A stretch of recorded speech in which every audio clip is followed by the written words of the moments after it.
All right, so the front of your knee is bothering you while you're squatting or lunging. What do you do now? Welcome to 2 Minute Tuesday, the weekly video designed to help you better understand pain or injury, keep you healthy, and improve your performance.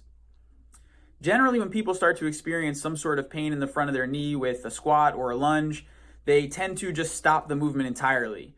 This actually may just prolong the amount of time that you're experiencing pain with the movement. So here's 3 tips that you can try to modify your squats or lunges to make them a little bit more tolerable and keep you moving. Tip number 1 is to reduce the overall volume of your squats or lunges in a training week. This basically means doing a fewer number of repetitions of squats or lunges over the course of a week. Basically, managing your workload will allow the sensitivity of your knee to come down to a point that is much more tolerable, so that you can then, build back up to your usual number of squats or lunges. Tip number 2 is to change the range of motion that you're working through.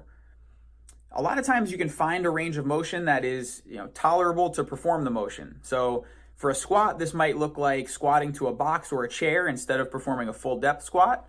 Or for a lunge, it may be just descending just shy of the point that causes you a lot of pain in the front of your knee.